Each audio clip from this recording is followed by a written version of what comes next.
Bien, un saludo a todos y vamos hoy a empezar a hablar un poco de cómo se hace el estudio de las células. Entonces, la clase de hoy va a ser sobre métodos de estudio en biología celular. Vamos a ver acá que las células pueden estudiarse en forma viva o en forma preservada y cuáles son las técnicas de colorantes que se utilizan para poder visualizar mejor a estas células y también las técnicas, cómo difieren entre las técnicas para las células que van a ser observadas con microscopio de campo claro y las que van a ser observadas con microscopio electrónico. Entonces, los métodos de estudio de biología celular, para estudiar a la célula, pueden ser métodos citológicos, en los cuales vamos a incluir microscopía, ¿verdad? Y los métodos citoquímicos. En los métodos citológicos vamos a incluir la microscopía y vamos a incluir las técnicas instrumentales. Dentro de lo que es la microscopía, como vemos nosotros, por supuesto van a entrar todos los microscopios que vimos nosotros, los de contraste de fase, confocales, electrónicos, etc. Las técnicas instrumentales se refieren a las técnicas que nos van a permitir ver con mejor detalle la morfología de la célula, la morfología de las estructuras, identificar ciertas estructuras, para lo cual podemos utilizar cultivos celulares en células vivas o tratadas a través de microscopía óptica o electrónica. En cuanto a los métodos citoquímicos, a través de la identificación de componentes químicos de la célula, vamos a identificar entonces ciertas estructuras. Y tendríamos, por ejemplo, coloraciones citoquímicas y utilizando otras técnicas que también son bastante buenas y un poco más complicadas, como la de los radioisótopos, por ejemplo. Y otras más que vamos a ir mencionando en esta clase, como fraccionamiento celular y inmunohistoquímica. Entonces, ¿cómo vamos a estudiar a las células? Se pueden estudiar sin métodos de preservación, vale decir, a las células vivas, o métodos de análisis de células muertas preservadas.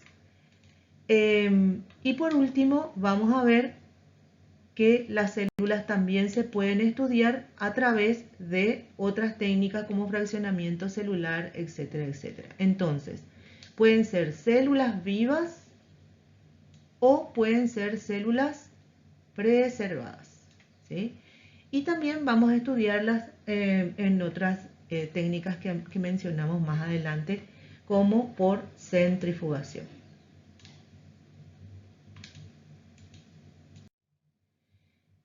¿Cómo hacemos para estudiar células vivas? En un preparado en fresco.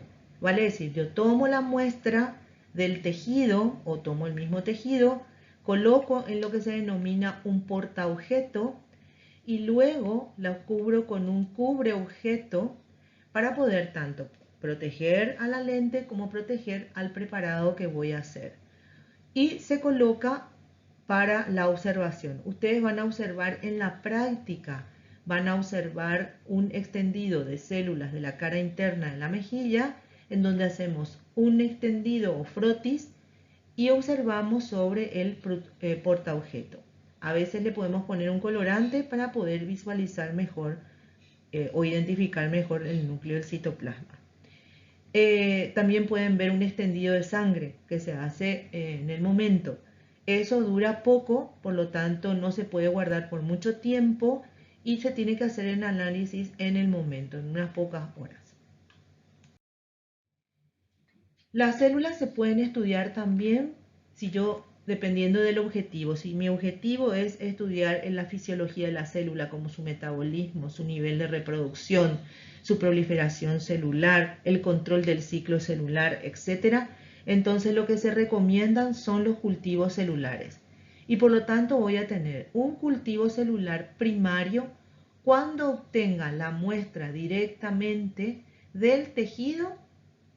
Se hace un tratamiento con algunas enzimas como la tripsina y otros detergentes como el EDTA para poder separar bien a las células y macerarlas. Entonces se separan a las células y se las coloca en una placa de cultivo o en un frasco de cultivo. En este caso estamos viendo en una placa de cultivo. Este sería el cultivo primario. Sin embargo, si nosotros queremos de este cultivo primario, que ya vemos que empiezan a crecer las células y cubren todo el medio de cultivo, ¿sí? Y de este queremos obtener el cultivo, otro cultivo de células, entonces este sería el cultivo secundario. ¿Por qué? Porque lo obtuvimos de un cultivo primario.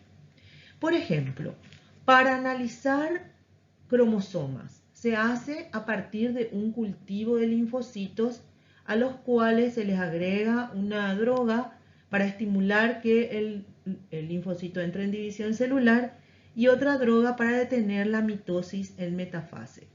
De ahí se analizan los cromosomas, pero el linfocito se toma directamente del paciente. Entonces, ¿este es un cultivo primario o es un cultivo secundario? Obviamente estamos hablando de un cultivo primario, ¿sí? Porque lo obtuvimos directamente del paciente. Pero si nosotros tenemos, como dice en este otro apartado, línea celular, ya estamos hablando de cultivo secundario, porque esta es un linaje o una línea celular de células transformadas, como por ejemplo células tumorales. El ejemplo es la HeLa y la CHO. En cuanto a las células senescentes, también pueden ser células extraídas de un tejido adulto o también del embrión con un crecimiento limitado. La capa celular sería el linaje o el grupo de células que se han obtenido a partir de un cultivo primario. También pueden ser cultivos de células madres embrionarias, ¿sí? Que justamente se pueden cultivar indefinidamente porque tienen una división celular que hace que sean indefinidas su ciclo celular. La preparación para los tejidos muertos, vale decir, si yo quiero hacer un estudio con más detalle y por lo tanto me va a llevar más tiempo analizar la célula, entonces me conviene hacer un tratamiento previo a la célula para preservar lo máximo posible sus características y luego hacer cortes muy delgados del tejido para poder colorear e identificar lo que estoy queriendo observar o analizar. El primer paso entonces es la fijación, que justamente consiste en detener todos los procesos celulares y preservar lo máximo posible a la célula.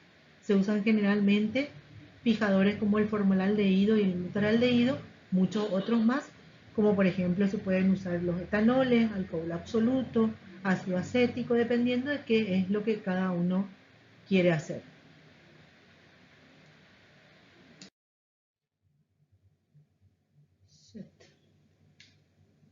La inclusión. La inclusión es para que le podamos dar dureza al tejido. ¿Para qué? Para que pueda cortar en delgadas láminas ese tejido. ¿Por qué se hace esto? Porque recuerden ustedes que la luz tiene que atravesar el objeto para que se pueda formar la imagen. Si el objeto es demasiado grueso, no atraviesa la luz y no se va a formar la imagen en la lente.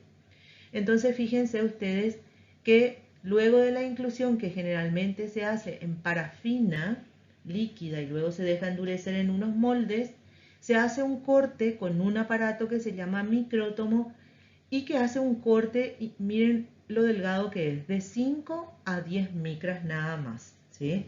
Entonces no se puede hacer el corte si no está incluido el tejido en un molde que le dé la dureza necesaria. Este es el micrótomo y la flechita nos está indicando dónde se puede ubicar la muestra con el corte en el molde de parafina.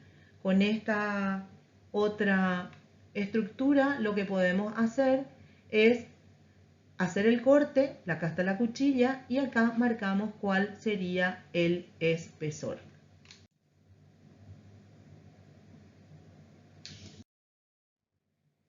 También se puede hacer un corte por congelamiento. Es una técnica muy rápida, mucho más rápida que la anterior que estuvimos viendo y se pueden hacer por dos métodos. El de congelación por desecación, en el cual se va a utilizar justamente una variación estructural enzimática, ¿verdad?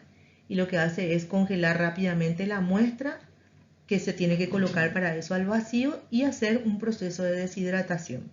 El otro es por sustitución, en el cual se hace una deshidratación también, un congelamiento a menos 85 grados centígrados en metanol. La coloración. La coloración se va a hacer teniendo en cuenta justamente las características ácidas o básicas de las células. Y por lo tanto se van a usar colorantes ácidos o colorantes básicos, dependiendo justamente de si la estructura es básica, entonces se va a colorear con colorantes ácidos. Si la estructura es básica, entonces se va a colorear con colorantes ácidos. Dependiendo de eso, si la estructura tiene afinidad por un colorante ácido, entonces estamos hablando de acidófila. Si tiene afinidad por un colorante básico, entonces estamos hablando de una estructura basófila. Por lo tanto, ¿el núcleo qué es? ¿Qué características tiene el núcleo? Bien, ácido. ¿Y el citoplasma? Más bien es alcalino o básico. Por lo tanto, el núcleo, y tomen nota de esto, núcleo se va a teñir con colorantes básicos. Citoplasma se va a teñir con colorantes ácidos. Entonces, gente, ¿el núcleo qué va a ser? ¿Basófilo o acidófilo? ¿El núcleo qué es? Basófilo. ¿Por qué? Porque tiene afinidad por colorantes básicos. El citoplasma, sin embargo, como tiene afinidad por colorantes ácidos, va a ser acidófilo. Así tenemos una de las técnicas de coloraciones más usadas, como la hematoxilina eosina. La hematoxilina es un colorante. ¿De qué tipo? Es un colorante básico. Y la eosina es un colorante ácido. Entonces, la hematoxilina, ¿qué va a teñir? La hematoxilina va a teñir el núcleo. Y la eosina, ¿qué va a teñir? El citoplasma. De manera que la hematoxilina va a teñir al núcleo de un color liláceo y la eosina va a teñir de un color rosado claro o rojo el citoplasma.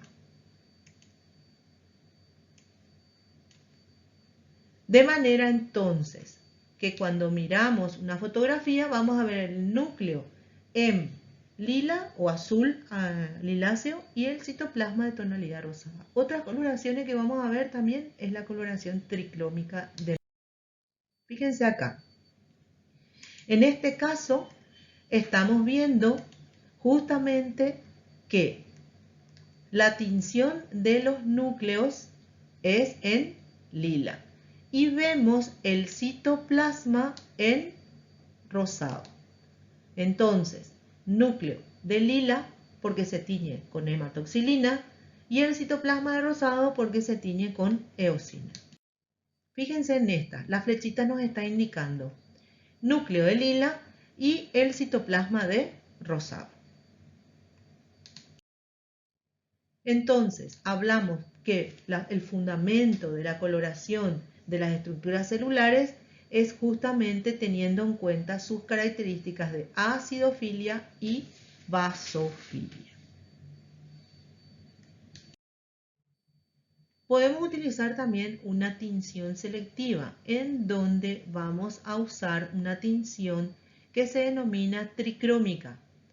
¿Por qué tricrómica? Porque en este caso vamos a usar tres colorantes que son la fucsina ácida, y la solución de azul de naranja G de anilina y el ácido fosfotúngico. ¿Esto qué permite teñir? Esto, por ejemplo, permite teñir el tejido conjuntivo, en donde vamos a ver las fibras de colágeno que aparecen en la tonalidad azul, la fibroglia o neuroglia que aparece y las fibras musculares que aparecen más bien en una tinción más roja, y las fibras las fibrillas de elastina que van a aparecer en tinción más clara, que es naranja. Esta tinción es la que vimos recién en la diapositiva anterior, que indica justamente la tricrómica de Mallory. Entonces, ¿para qué yo voy a usar una tinción tricrómica? ¿Qué puedo observar? Y voy a observar fibras de colágeno, por ejemplo. Algunos colorantes tienen esta propiedad que figura acá en la diapositiva, se llama metacromacía. La metacromacía es una propiedad que tienen algunos colorantes de colorear en tonalidades diferentes a la original del colorante. Por ejemplo, vemos acá que está teñida la lámina con azul de toluidina y que estamos viendo la coloración en tonalidades rosadas. Muy bien. Al principio hablábamos de métodos citoquímicos cuando dijimos para estudiar a las células. ¿Cuál es el fundamento del método citoquímico? El método citoquímico es un método que me va a permitir a mí justamente identificar la presencia de componentes químicos de la célula y las estructuras que son ricas en esos componentes químicos. Acá mencionamos dos de ellas como el método de Paz y el método de Fulger. Ambas usan el mismo reactivo, que es un reactivo de Schiff, que usa justamente ácido periódico y un colorante que se llama fucsina básica. La diferencia entre esta y esta otra es que este método, denominado Paz, va a permitir identificar la presencia de grupos aldehídos que provienen de glucoproteínas o de glucógeno. ¿Dónde encontramos glucoproteínas, gente? ¿En qué parte, qué componente de la célula tiene glucoproteínas? La membrana celular. ¿En qué parte? En la denominada glicocálix. ¿Qué permite hacer esta técnica? Liberar grupos aldehídos. ¿Dónde encontramos los grupos aldehídos? ¿En qué molécula? Carbohidratos. Muy bien, entonces van a estar en la porción de oligosacáridos unidos a las proteínas. ¿Cómo se obtiene esto? Esto se va a obtener por oxidación. Entonces, esta técnica es mediante la oxidación.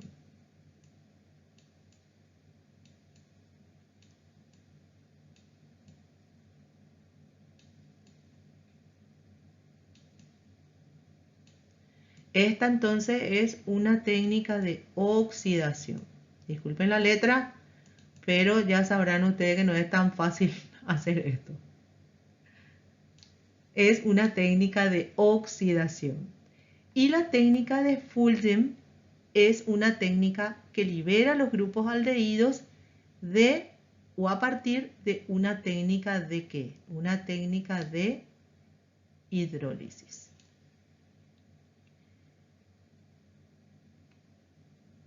Y los grupos aldehídos que se obtienen es a partir de la desoxirribosa. La desoxirribosa, recuerden que es un componente del nucleótido ¿de quién? De ADN. Entonces, ¿qué es lo que me permite la reacción de Fulgen? Identificar la presencia de ADN.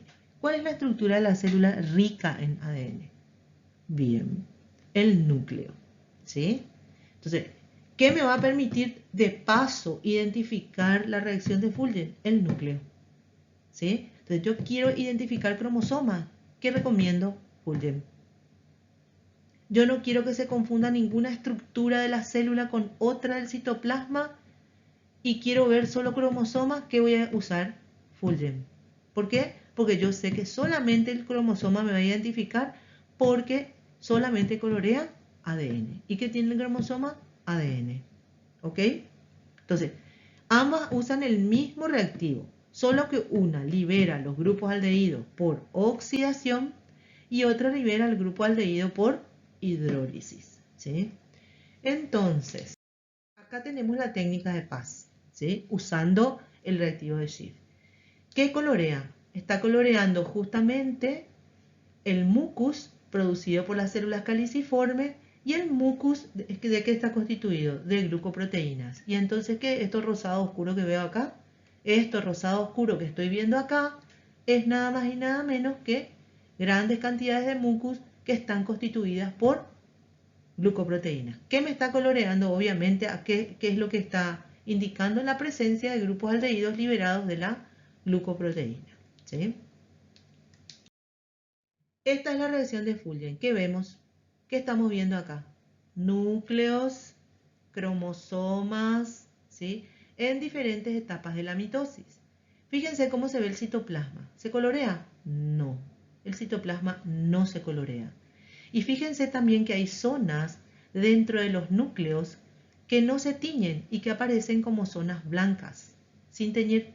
¿A qué corresponde eso? Al nucleolo. ¿Por qué? Porque acuérdense ustedes que el nucleolo era rico en ARN ribosómico. Entonces, fíjense, en este se ve perfectamente que no se colorea y que corresponde al nucleolo. Fíjense en estas otras estructuras que son fragmentos de cromosomas rotos, que justamente usamos esta técnica para poder identificar estos cromosomas. ¿Por qué? Porque me aseguraba de que eran justamente fragmentos de cromosoma y no suciedad o pedacito de otra cosa en la célula, porque me está indicando que es una reacción específica para ADN. Conclusión: Paz para glucoproteínas, Fulgen para ADN. Y de paso, ¿qué me permite identificar? Cromosomas y núcleos en la célula. Esta es otra técnica citoquímica también para identificar lípidos. ¿Qué se usa? Se usa rojo Sudán 3, ¿sí? Y otro colorante que se llama light green, que es un colorante para dar contraste, que es lo que estamos viendo acá en tonalidades de verde. Esta es un adipocito. Todo lo rojo que estamos viendo acá es la gota del lípido. Y el verde que estamos viendo con algunos puntos en los extremos de la célula corresponden a los núcleos que fueron teñidos con light green. Entonces, ¿para qué sirve? Bien, existen otros métodos como los métodos inmunohistoquímicos, en donde justamente el fundamento de esta técnica es poder identificar algunas proteínas, ¿verdad? Algunas glucoproteínas específicamente, o antígenos, ¿sí? Que son de naturaleza proteica o de polisacáridos. Entonces, si nosotros pensamos que en el sistema inmunitario existen lo que se denomina anticuerpos, que son entonces aquellos que marcan una sustancia extraña al organismo u otra sustancia que se encuentra en la célula, se pueden hacer visibles justamente estas moléculas que quiero identificar, ya sea por la incorporación de una bacteria o de un virus o de otra molécula, que quiero identificar la presencia de esa proteína. Esa actuaría como un antígeno. Y entonces, ¿qué tengo que buscar yo? Un anticuerpo. ¿Qué es el anticuerpo? El anticuerpo es el que se va a unir a esa proteína y en el sistema inmunitario se une a la proteína, que es el antígeno, para, si es una bacteria u otro microorganismo que está reconociendo el anticuerpo, entonces lo que hace es una señal de alarma para que luego los componentes del sistema inmunitario puedan destruir a esa célula. En este caso, si yo quiero identificar la presencia de una proteína, vamos a suponer que yo quiero identificar tubulina, que forma las fibras del huso. Entonces, ¿qué voy a usar? Un anticuerpo específico para esa tubulina. ¿Y qué voy a hacer entonces? Colorear el anticuerpo, marcar quién. el anticuerpo, no el antígeno, porque el antígeno es lo que quiero identificar. Entonces, ¿qué es lo que hago? Marco el anticuerpo. ¿Con qué puedo marcar? Puedo marcar con un colorante fluorescente, ¿sí? Que para eso se llama fluoresceína, y hay muchos tipos de colorantes fluorescentes que se pueden utilizar. O se puede usar una técnica en donde se utiliza la enzima peroxidasa para marcar justamente que el anticuerpo, ¿sí? O también se puede usar una proteína electrodensa de ferritina que marca el anticuerpo. Entonces, si me marca el anticuerpo, una vez que el anticuerpo se une al antígeno, me está indicando la presencia de esa proteína. En el caso del ejemplo que les dije, la tubulina, ¿sí? En este caso vemos perfectamente en la lámina cómo se marcó el anticuerpo con un colorante de fluoresceína.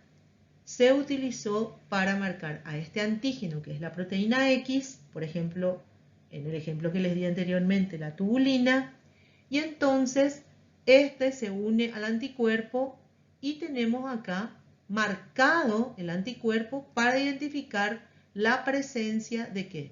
De esa proteína o de ese antígeno. Vemos también marcado, puede ser con la peroxidasa o con la ferritina. Entonces, por ejemplo, acá se utilizó fluorescencia para ARN para el citoplasma, la vemos teñida de color naranja, y de amarillo se utilizó para el ADN, ¿sí? Entonces acá estamos identificando citoplasma y núcleo con colorantes, fluorescentes, ¿sí? Acá vemos con otra técnica que justamente es la misma célula, pero solamente que estamos viendo con otra técnica de inmunohistoquímica.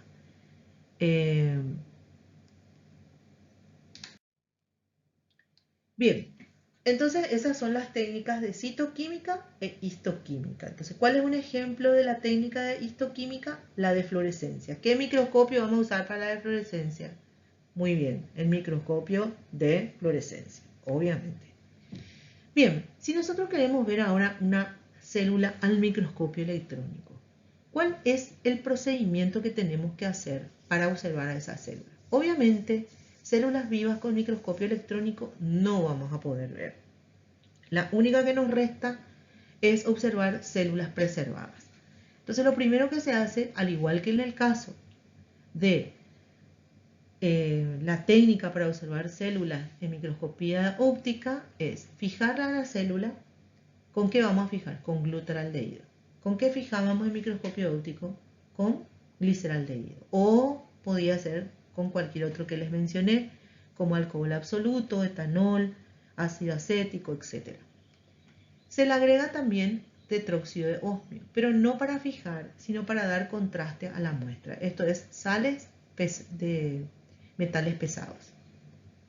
Luego, lo que se hace es hacer una serie alcohólica, le llamamos, que también se hace para la técnica de microscopía óptica, en donde se va pasando a las células en series de alcoholes que van desde, la deshidratación va a ir desde 70 hasta 100 de alcohol o de etanol en este caso, por diferentes tiempos, ¿sí? Entonces acá lo que se hace es deshidratar a la muestra. Una vez que tenemos deshidratado, colocamos o vamos a hacer el proceso de inclusión. ¿Para qué vamos a hacer la inclusión? ¿Se acuerdan para qué era? Para cortar o hacer un corte muy delgado. En este caso, en vez de colocarle en parafina, vamos a colocar en óxido de propileno para obtener una resina epoxi. Se coloca en el molde, se deja enfriar el molde y se lleva a estufa de 60 grados para que polimerice esta resina. Y fíjense que acá tenemos el bloque de resina polimerizada, en donde se va a llevar al ultramicrótomo, no micrótomo, sino al ultramicrótomo, para dar justamente el corte que se requiere para un microscopio electrónico. Obviamente, recuerden, por todo el funcionamiento del microscopio electrónico, el corte debe ser mucho más delgado que el corte que se va a utilizar para microscopía óptica. Muy bien. Otra técnica para poder estudiar a la célula. Vamos a suponer que ustedes quieran estudiar al ADN, ¿sí? Y quieran hacer un análisis del ADN o una secuenciación del ADN o lo que sea. ¿Qué es lo que tengo que hacer? Obviamente, primero tengo que extraer el núcleo del citoplasma de la célula. Y para eso, la técnica que se usa es centrifugación. Entonces, lo que se hace es colocar a la muestra de células o de tejidos y se lleva al proceso de centrifugación. Y por diferencia de densidades, como estamos viendo acá, el fraccionamiento de la célula se va a ir dando. Entonces, vamos a ver que se toma la muestra, las células van a estar enteras, luego se va a hacer una homogeneización de las células tratando con un líquido que separe a las células, se realiza la centrifugación a varias revoluciones por minuto, ¿sí? Y se va obteniendo diferentes fracciones de la célula. Si yo quiero estudiar el núcleo, como dije la primera vez, lo que voy a hacer es tener un primer fraccionamiento en donde voy a obtener en el fondo del tubo, en la sedimentación del tubo, ¿qué es lo que voy a obtener? El núcleo. ¿Qué voy a tener arriba? Todas las porciones de citoplasmas de la célula. Si yo quiero trabajar con el núcleo, porque lo que quiero hacer es trabajar con el ADN, bueno, me quedo con esta parte y desecho lo que se llama sobrenadante. Si yo, vamos a suponer, quiero trabajar con ARN mitocondrial, ¿qué es lo que voy a hacer? En vez de desechar esta parte, voy a seguir trabajando con el sobrenadante que correspondería al citoplasma. Voy a volver a centrifugar y la segunda porción que voy a obtener, o sea, la primera del citoplasma va a ser mitocondrial. Entonces, ojo con las preguntas, porque la primera porción de la célula que se obtiene es el núcleo, pero la primera porción del citoplasma que se obtiene es mitocondrial. Ok, separé mi mitocondria y hago un análisis del ADN mitocondrial, por ejemplo, si quiero hacer. Pero yo no quiero hacer ahora de mitocondria, quiero hacer de ribosomas, porque quiero hacer de ARN ribosómico. Entonces, ¿qué hago? Desecho lo que es mitocondria y sigo con lo que es el resto del citoplasma. Sigo centrifugando y voy a obtener dos fracciones. En el fondo del tubo voy a obtener una fracción de membranas, todo lo que corresponde a retículo endoplasmático, complejo de Golgi, etcétera, etcétera, etcétera. Y arriba, ¿qué es lo que voy a obtener? Lo que resta. Entonces, vuelvo a centrifugar y finalmente la última fracción que se va a obtener en el en el sedimento va a ser la fracción ribosomal.